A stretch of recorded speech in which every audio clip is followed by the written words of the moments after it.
Hi, I'm Jen Gallacher. Welcome to another Diary of a Memory Keeper vlog. In these vlog entries, I share a little bit about crafting, life, whatever just I want to talk about.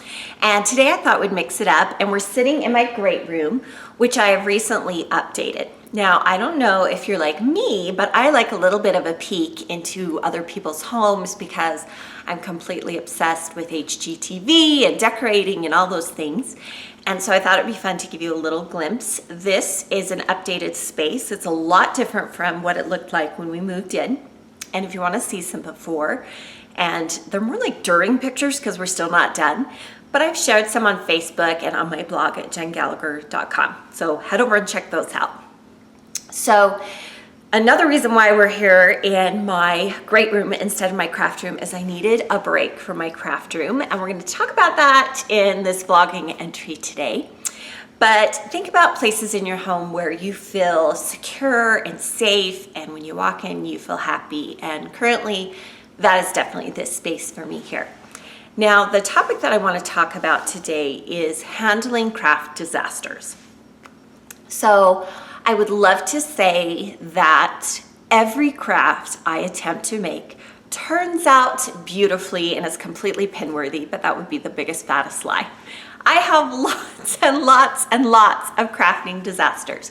Things that I envision that turn out nothing like I wanted, things that I hammer out and never seem to get to the destination I want. I've also even had craft injuries and things like that, but we all have craft fails.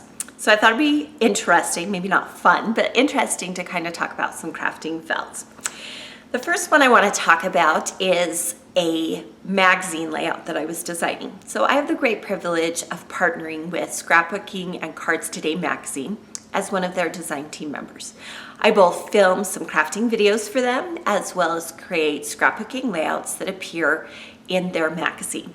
And I'll be sure to link you below to their magazine. Be sure to subscribe. It's so great that there's still a printed magazine that is available. It's also available to download digitally, but this one is also available in print. And I don't know about you, but I still love getting magazines in the mail, so that's super fun. Okay, back to the topic. Okay, so I had this assignment. When you work with a magazine, you typically have like a theme. You might be working with specific products. They have very clear directions about what they're looking for so that you get this nice cohesive look throughout the magazine. And I'm used to that. I've been doing this job for 20 years and worked with a lot of different partners. So you would think that I would have this process down. Okay, I had this grand vision. Our editor is super organized, and months ago she said, Jen, this is kind of what we're thinking, order these products, and I did. So I said, okay, I'm gonna work with these particular tools, and I'm gonna work with these particular papers, and I got it all in, and then I looked at my assignment again and just went totally blank. I'm like, what was I thinking? I don't wanna do this anymore. I still love the products, but I'm realizing I didn't quite get the assignment versus how I could execute it. And I was just totally stumped as to what to do. We were also in the middle of recovering from the accident, which I mentioned in a previous Diary of a Memory Keeper vlog. And so my brain was just kind of all over the place, which probably contributed a lot to not being able to kind of settle down and make this vision come to pass. Okay. So I made the layout and I totally hated it. So I'm thinking, do I start from scratch? What do I do?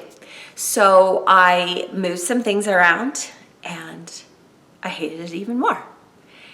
And the more I worked on it, the uglier it got. It got so bad. And honestly, I was close to tears because my deadline had been extended because we had been, as I said, dealing with the accident, and my editor was already being exceedingly patient with me, and I needed to get this done. It wasn't a matter of I can walk away for a few days, kind of think about it. It needed to be done. So I went to bed after a really late night, and I'm like, I don't know what I'm gonna do. And then the next morning, I literally ripped everything off the page and I started fresh. I went in a completely different direction and I loved what I came up with. And I think that's the lesson there, is that sometimes you have to be able to just step back and go, can I work with this? And this was a case of I could work with some of the things, and I was able to salvage some of the things. And I have gotten so good about using adhesive that's permanent enough, but also not permanent enough so that I can gently pull it off and put it back down. And I'm very good at camouflaging tears in paper because this happens to me all the time. I would say that a layout that normally takes me 4 to 6 hours ended up being about 12 hours to just try to get this project done. And I hope they are pleased with what happened and what they got. And when it comes out, I'll be sure to share it with you. But that was one process where I was able to salvage it. Okay, here's another truth. There have been craft projects that after a week of trying to salvage it, of trying to reuse it, approach it creatively, that I completely crumpled it up, threw it in the trash, stormed out of my craft room, upset, sick of crafting, and it never came to fruition. And the truth is that you are not going to be able to make everything beautiful all the time. Sometimes things just aren't going to work and you have to let it go. And no, I'm not going to burst into song here, but you just have to let it go. It's okay. Everybody does it and it works out.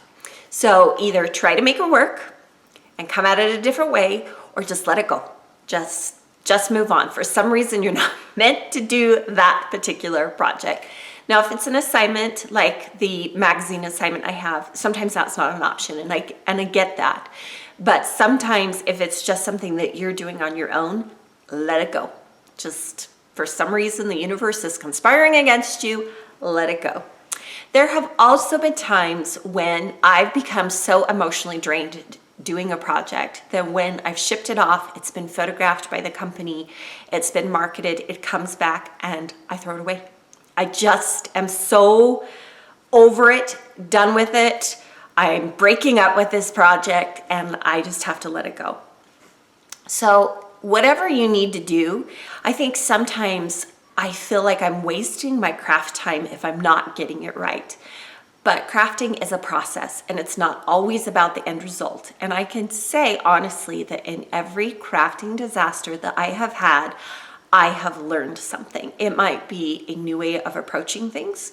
It might be that I am not good at a particular trend or a particular technique and I need to find something else that fits me better. It might be that my style is changing and I need to adapt and go with that flow. And it might be that I need to accept that some days I'm having a bad day and I just need to let it go. So I'd love to hear about your crafting disasters and some of the things that did not go right for you. Leave them in the comments below and I'll be sure to comment on them. It's fun to hear. I think it's nice to commiserate with people who get it, who have like made things and put their heart and soul and sometimes blood, sweat, and tears into a project and it doesn't work out. I'm here to tell you that it happens to all of us. It happens to beginners, it happens to amateurs, it happens to professionals, it happens all the time. And if we can just be nice to each other and be kind, I think it's really important when we see a completed project that we're nice. We have no idea what went into that project and how much love was put into that project or even frustration. So if you have a crafting project mishap, again, share it below in the comments and be sure to subscribe to my YouTube channel because I do offer some scrapbooking tutorials, some card making tutorials, and then I vlog. And I may start adding a little more sneak peeks about the house because like I said, if you're like me, you love a behind the scenes look. If you want to see the craft room that I had for many, many years in my previous home, you can find that here on my channel as well. It's a popular video. I think we all kind of like to see what people are doing, how they're setting things up. I am working on getting my new craft office done. Every time I get it even close to being done to filming, I make another mess, but we're getting there. So thank you for joining me for this Diary of a Memory Keeper vlog. Be sure to subscribe to my YouTube channel and head on over to JenGallacher.com for additional inspiration.